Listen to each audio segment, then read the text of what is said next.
Eu assisti Homem-Aranha através do Aranhaverso e eu tenho uma coisa bem interessante pra falar pra vocês. Fala galera, aqui é o Danilo Cauê do canal Força Nerd e eu quero trazer uma coisa bem interessante pra vocês nesse vídeo, tá?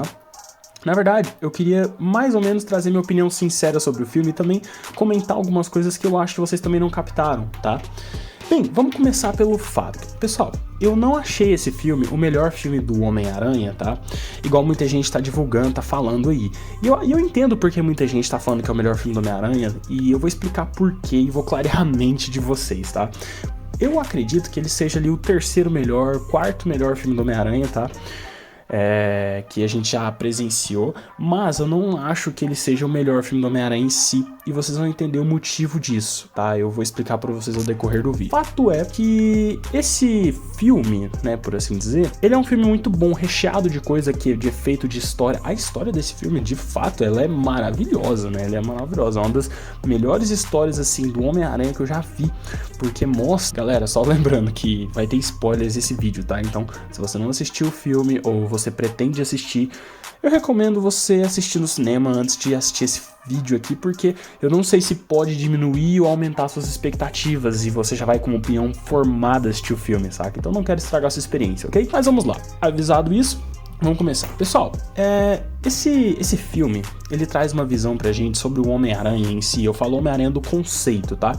Que é o personagem que perde os parentes, né?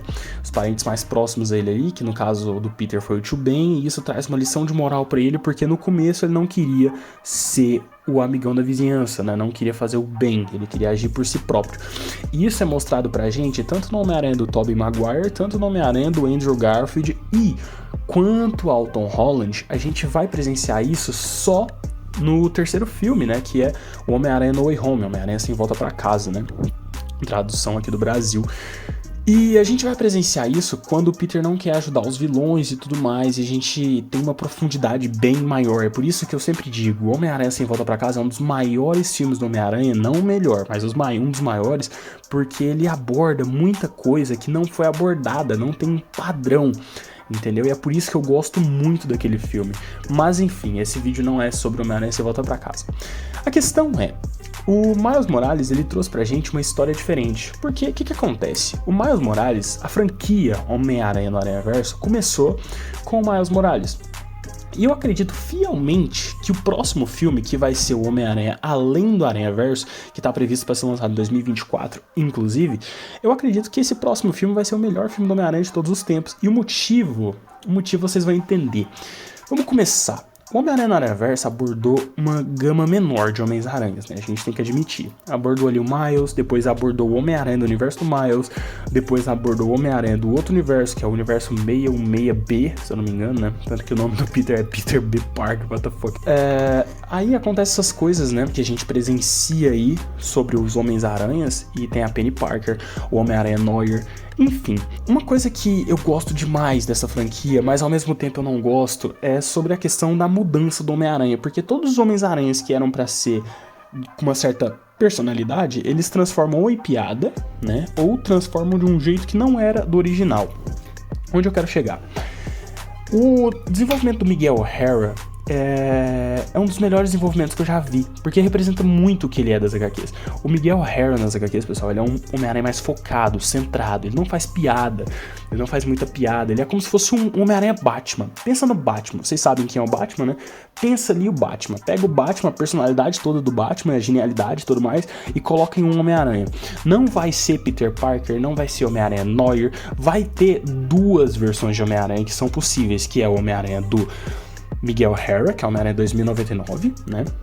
E o Homem-Aranha Superior. Porém, o Homem-Aranha Superior após ele ter passado pelo Homem-Aranha Último Desejo. Por quê? Porque após isso, ele não quer mais se tornar um vilão.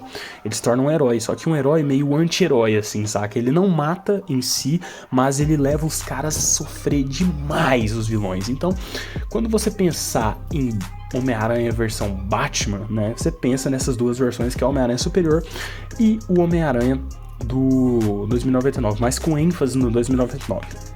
Onde eu quero chegar? Eu quero dizer pra vocês que eu amei o desenvolvimento do Miguel O'Hara, porque é exatamente aquilo, tá? Eu amei, sério mesmo, eu adorei. Pra mim, um dos melhores desenvolvimentos, assim, fiéis das HQs é aquele lá. Na verdade, todos os desenvolvimentos ali que a gente presencia nesse filme, tanto no filme anterior, tanto nesse, são desenvolvimentos assim, cara, que são um dos melhores desenvolvimentos dos Homens-Aranhas, porque literalmente sai da HQ. Aquilo não, porque não tem que obedecer, né? Não tem que obedecer um roteiro, alguma coisa. Não, ela sai das HQs. Eu acredito que é até por isso que o filme é tão bom. Até porque é uma animação e tudo mais, então dá pra fazer as coisas do jeito certo. Enfim. Quando a gente pega ali o Homem-Aranha, né, do Neuer, que eu tava falando dele agorinha, ele é uma versão que trouxe, né, o Homem-Aranha Neuer, cara, nas HQs, ele é um pouco diferente daquilo que nos foi apresentado. E quando eu assisti o filme original, o Homem-Aranha no Aranhaverso, aquilo me broxou um pouco. E não exatamente por causa desse Homem-Aranha, mas era um Homem-Aranha que eu tinha um pouco de expectativa antes de assistir o filme, né, eu lembro em 2017... que eu tava com muita expectativa, se eu não me engano o filme lançou em 2011, eu fui assistir no cinema, sozinho, mas eu fui assistir pelo menos. Quando eu assisti o filme, cara, eu vi uma coisa bem interessante, que era o Miles Morales, que era um personagem que eu não conhecia direito das HQs, e quando eu assisti o filme, eu amei, cara, na moral, eu amei aquele desenvolvimento daquele personagem e tudo mais. Só que, quando eu fui conhecer mais a fundo esse personagem do Miles das HQs, eu percebi uma coisa. A Sony, se eu não me engano foi a Sony que fez esse filme, né? Deve ter tido outra empresa, mas enfim. A Sony não matou os pais do Miles, né? Na verdade, o Miles, ele perde tanto o tio Aaron, né? Tanto o... esqueci o nome do cara, o pai dele, caramba, esqueci o nome dele. Mas enfim, Oficial Davis, o Policial Davis, né? Ele perde, né, tanto os dois nas HQs, né? E com ênfase no Gatuno, porque o Gatuno não é dado exatamente como morto nas HQs, enfim, é uma complicação que vocês não têm ideia. Porém, o Miles, cara, ele é um personagem, assim, que eu gosto, que eu gostei depois que eu vi o filme. Por quê? Porque eu vi uma... como é que eu posso dizer, cara? Não é um padrão, não seguiu um padrão. Lembra que eu tava explicando pra vocês que os filmes ali tiveram um padrão muito bom, porque seguia exatamente as HQs? Com o Miles foi diferente. A Gwen nas HQs é basicamente aquilo, tá? Mas o Homem-Aranha do Miles Morales, ele não seguiu esse padrão, porque ele não perdeu o pai, ele perdeu o tio Davis, né? O tio Aaron Davis. E aí teve o Demolidor, não tô confundindo, o Rei do Crime, né? Porque o Rei do Crime é inimigo do Demolidor, mas enfim, isso não é o caso. Teve o Rei do Crime. E todo aquele desejo dele de ter a Vanessa, uma família e tudo mais. E aquilo é bem interessante, tá? Mas, dizendo a verdade pra vocês agora, o que mais me atraiu no desenvolvimento de todos os personagens foi isso, essas pequenas mudanças nas tramas principais, né? Por exemplo, o Peter do universo 616B, o cara, ele perdeu o dinheiro dele porque ele investiu num negócio de restaurante, se eu não me engano. Então, tipo assim, você vê que não é exatamente o que o Peter faria, né? O Peter das HQs originais. Porém, mesmo assim, a gente percebe ali uma certa mudança de narrativa em alguns fatores que favorecem muito algumas coisas e perdem em outros. Por exemplo, o Homem-Aranha Neuer, que eu me referi pra vocês. Só que eu gostei demais do Miles Morales. Então você vê que é como se fosse um peso e contrapeso, entendeu? Como se fosse uma espécie de, isso aqui é bom, isso aqui é mais ou menos, mas juntando tudo fica 100%, né? Isso é bem legal. Mas então, adentrando de verdade no Homem-Aranha Across the Spider-Verse, né? Que é o Homem-Aranha através do Aranhaverso, o Homem-Aranha no Aranhaverso 2, né? Ele é um filme, cara, que me trouxe, quando eu assisti, eu adorei aquele filme, de verdade, eu adorei. Mas, falar a verdade pra vocês, uma coisa que eu percebi que a Sony apelou muito nesse filme foi a quantidade de Homens-Aranhas, né? Não que isso seja um problema, nunca. Quanto mais Homem-Aranha, melhor. Até porque nas HQs é exatamente isso, né? Pra vocês terem noção, tem HQs aqui do Homem-Aranha que, tipo, se eu não me engano, é Homem-Aranha Superior, Aranhaverso, alguma coisa assim. Tem HQs do Homem-Aranha que, tipo assim, que tem páginas e páginas que aparecem Homens-Aranhas, você tem que ficar identificando cada um, saca? É como se fosse, cara, é muito da hora. E tem equipes de Homens-Aranhas, enfim, né? Uma coisa que eu não gostei, né? Agora, a partir desse pressuposto, uma coisa que eu não gostei desse quesito é as aparições dos Homens-Aranhas, né? Porque eu não vou dizer que eu tava esperando muito, porque eu sempre tento controlar essas expectativas quando eu vou assistir um filme. Porém, as aparições são muito rápidas. Até porque tem que focar, né, no Miles Morales mesmo, mas as aparições são muito rápidas, dava pra ser um pouco mais longas, né? E além disso, você vê que eles foram muito inteligentes. Por exemplo, reaproveitaram a mulher lá do Venom, que com certeza tinha um cachê menor, reaproveitaram o Aaron Davis do universo do Tom Holland, que com certeza tinha um cachê muito melhor do que o Tom Holland, e o Andrew, pegaram uma cena do Andrew que já tinha e uma cena do Tobey que já tinha. Além disso, tiveram outras cenas, uma cena do jogo do Homem-Aranha, né, uma cena do jogo do Espetacular Homem-Aranha 2, que inclusive eu percebi, eu sou muito foda. Tinha essa cena do Espetacular Homem-Aranha 2, e tinha outras cenas ali que eles colocaram. Por exemplo, eles conseguiram animar o Espetacular Homem-Aranha de 2008. Isso foi incrível, cara. Mas, fato é, eu sinto que ainda tem muito mais o que desenvolver, né? E esse filme, ele não teve uma... Como é que eu posso dizer? A história é o que eu quero dizer pra vocês. Por quê? Quando a gente faz um filme de origem, né, que eu vou dar um exemplo pra vocês aqui, Homem-Aranha 1, Espetacular Homem-Aranha 1, eu não vou falar Homem-Aranha de Volta ao Lar, porque aquilo lá não foi basicamente filme de origem, né, já tinha os poderes.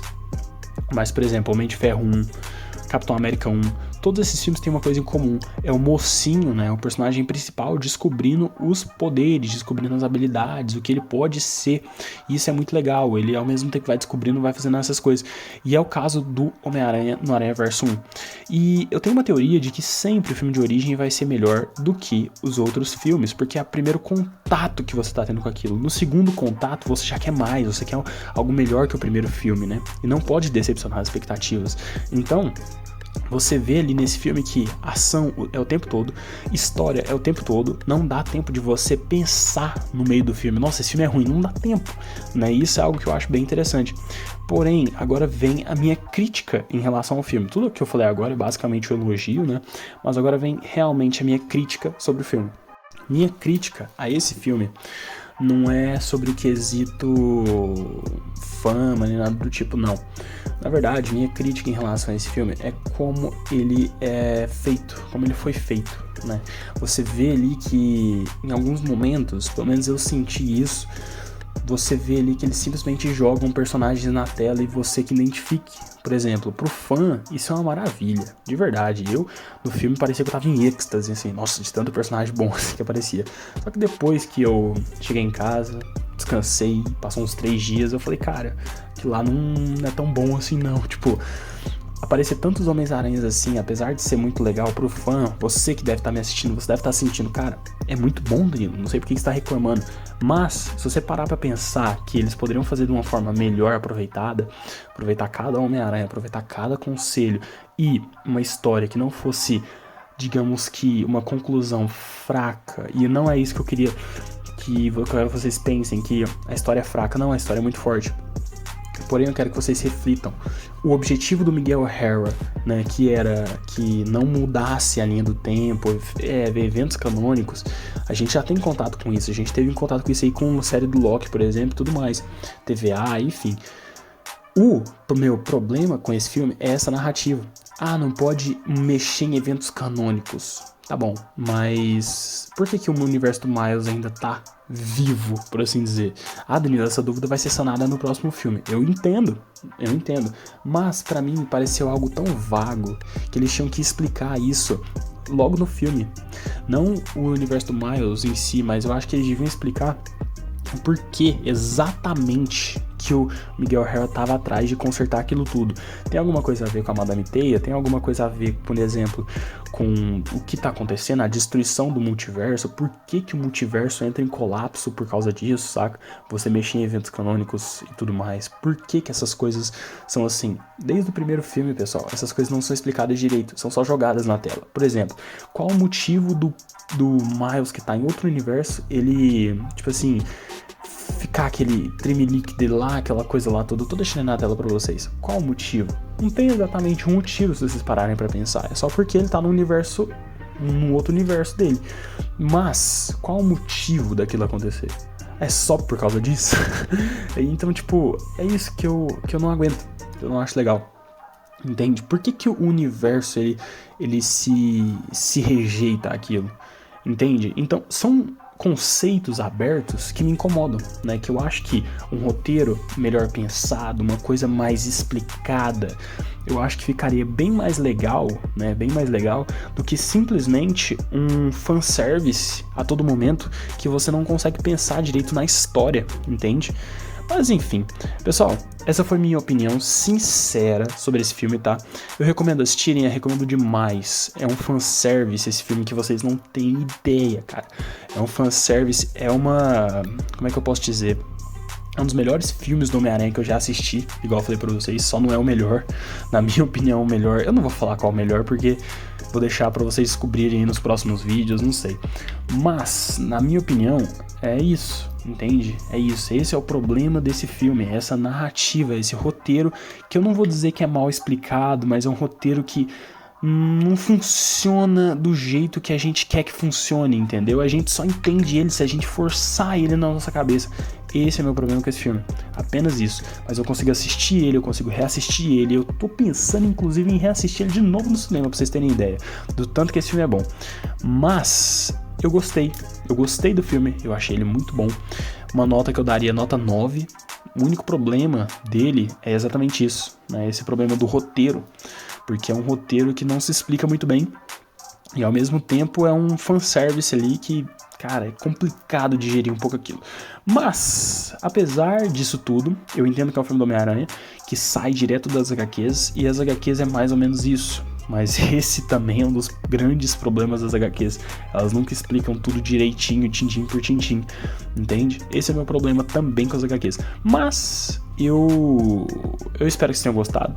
Se você curtiu o vídeo, já sabe, deixa aquele like, se inscreve no meu canal, me dá aquela força, cara. Me ajuda a bater aí 700 inscritos, porque esses dias eu bati 600, nem deu pra comemorar direito, mas enfim, é isso. Obrigado pela sua presença.